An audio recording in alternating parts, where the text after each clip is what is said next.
सम्पूर्ण युट्युब प्रेमी साथीहरुमा agri garden lover Nepal YouTube च्यानलको तर्फबाट म पवन पौडेलको हार्दिक नमस्कार।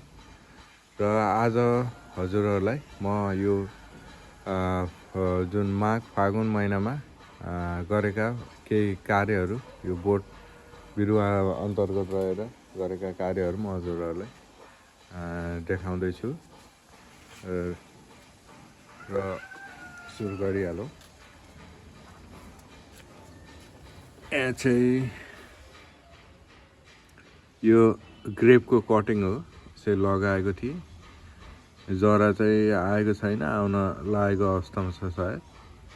यसरी यो हाँगा चाहिँ यो पलाएको छ मुना। अनि हाम्रो पानीमा मैले चाहिँ यो कटिङ लगाएको छु। र यो चाहिँ क्रोटोनको बिरुवा हो, जुन यो अलङ्कारिक बिरुवा, यो सजावटको लागि थोरै चाहिँ यो रुटिङ आएको अवस्थामा छ। ड्र्यागन फ्रुटको कटिङमा पनि यो चाहिँ पालुवा पलाएको छ, यो आएको छ। खास गरी अलि सानै भयो मैले कटिङ लिएको, यो चाहिँ 8-9 इन्च बराबरको कटिङ लिनुपर्ने हो, लगभग यत्रै कटिङ लिनुपर्ने हो। यो कटिङ सक्सेस भइसकेको छ। मैले यो पुसतिर लगाएको थिएँ र अहिले आएर चाहिँ यसरी यो चाहिँ ग्रोथ भएको छ। यो रोजको बिरुवा, गुलाबको बिरुवा, यसमा पनि यो सक्सेस भएको अवस्थामा छ। यहाँ पालुवा पलाएको छ, न्यू ग्रोथ आएको छ। यस पनि आउन लागेको अवस्थामा छ। कटिङ अलिकति सानो भयो, यसमा पनि ग्रोथ आएको अवस्थामा छ। यो क्रोटोनकै स्पेसिस आरको भेराइटी हो क्रोटोनको, यस पनि ग्रोथ आएको अवस्थामा छ। यो ग्रेप जुन चाहिँ यो माटोमा चाहिँ मैले लगाएको थिएँ, यसमा अलि राम्रोसँग चाहिँ ग्रोथ भएको छैन र बिरुवा चाहिँ यो जीवितै छ।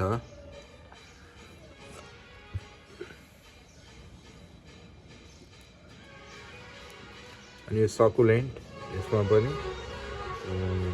सक्सेस भएको अवस्थामा छ। र अर्को यहाँ छ डुरेन्टा इरेक्टा, यो चाहिँ हेज प्लान्ट हो। यसमा पनि यो सक्सेस भएको अवस्थामा छ, नयाँ पालो आएको छ।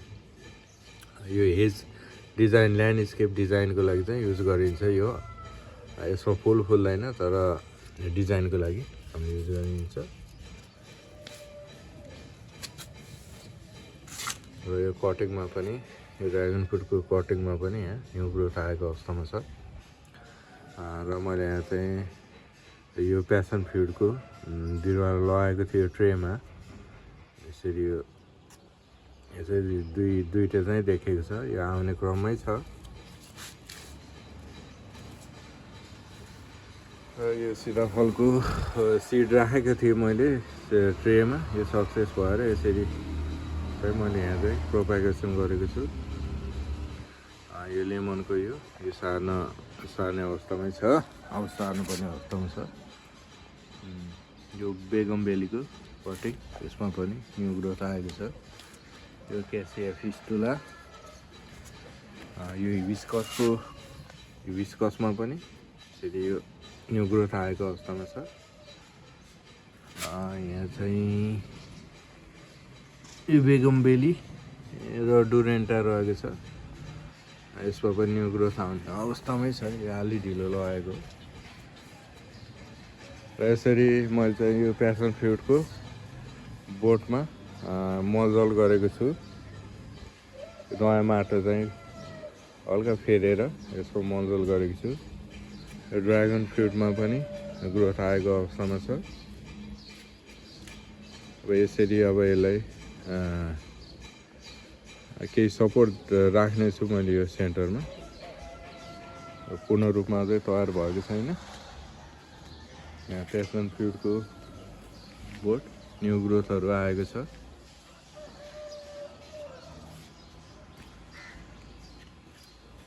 ड्रागन फ्रुटमा पनि मलहरू राखेको छु। न्यू ग्रोथ आएको छ, राम्रो छ। प्यासन फ्रुटमा यसमा पनि मलहरू राखेको छु। र यो अङ्गुर जुन फलिसकेको थियो, यो चाहिँ यसमा न्यू ग्रोथ आएको छ। र मैले यसरी ट्रेलिस दिएको छु। यो भाग चाहिँ यता यसरी यहाँसम्म पुर्याउने, अनि सोही अनुसार यसलाई डिजाइन गर्ने। यसमा पनि मलजल गरेको छु। लेमन कागतीको पोट, यसमा फुलेको थियो, तर मैले फुल लिइनँ। नेक्स्ट वर्ष चाहिँ मैले लिनेछु। र यहाँ अर्को कागती यसरी सपक्कै चाहिँ फ्लावरिङ भएको अवस्थामा छ र फ्रुटिङ पनि भएको अवस्थामा छ। यो 12 मासे कागती।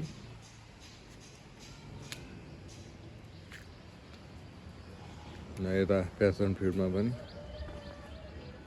चाहिँ मलजल गरेको छु। यहाँ कन्स्ट्रक्सन भएको थियो यो भाग, सोही भएर यहाँ गमलाहरू सार्दा अलि चाहिँ राम्रो देखिएको छैन, अलि मिलाएर राख्न पाएको छैन। यहाँ बेगमबेलीहरूको कटिङ रहेको छ। केही सक्सेस भएका छन् र केही चाहिँ अनसक्सेस भएका छन्। यसमा पनि यो न्यू ग्रोथ आएको छ। यसमा पनि न्यू ग्रोथ आएको छ सानो। त्यसमा राम्रोसँग पालुवा पलाएको छ, हाँगाहरू पलाएको छ। र राम्रै ग्रोथ लिएको अवस्थामा छ।